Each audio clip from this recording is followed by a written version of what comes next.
God does his judgment work in the last days, appearing as his incarnate self.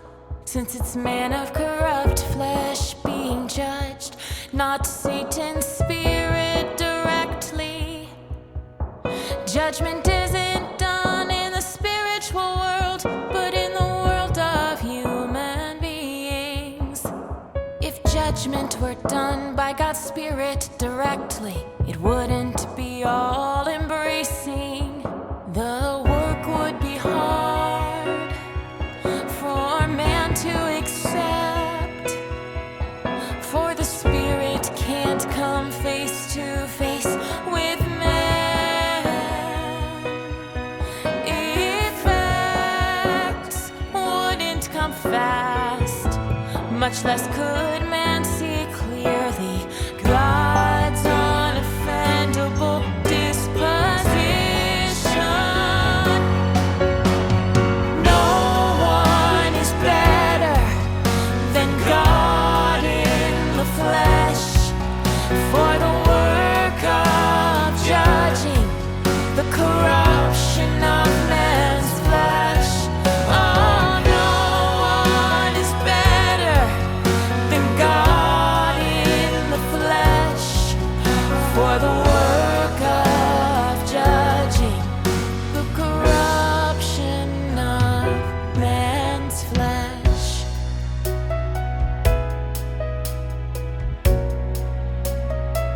Satan can only be beaten if God in the flesh judges the corruption of mankind. Though having normal humanity like man, he can directly judge man's unrighteousness. This marks his innate holiness and also his extraordinariness. Only God's in the place where he can judge man, for he has the truth and righteousness. No one without them is fit to judge.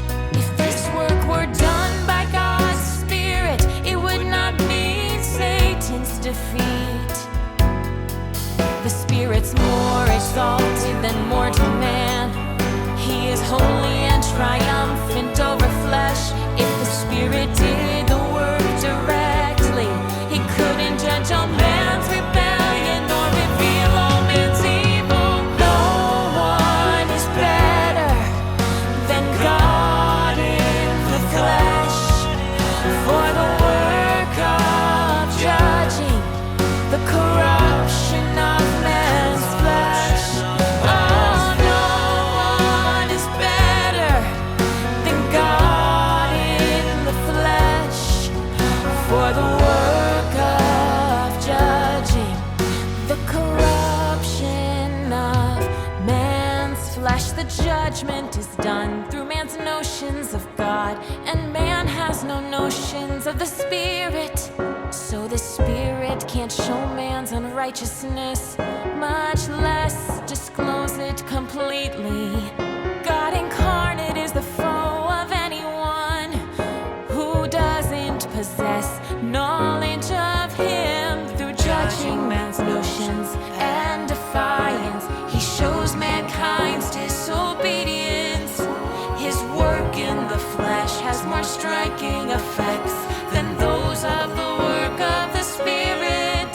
So judgment's not done by the Spirit directly, but is the work of God incarnate. No one is better than God in the flesh, for the work of judging the corruption of man's flesh.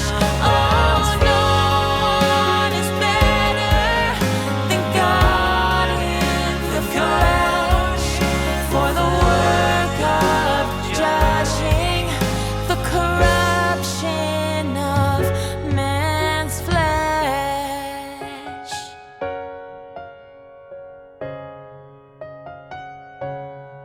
God in the flesh can be seen and touched by man. God in the flesh can completely conquer man.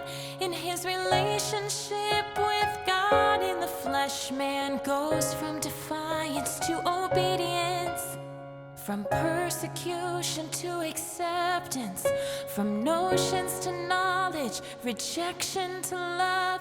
These are the effects of God incarnate.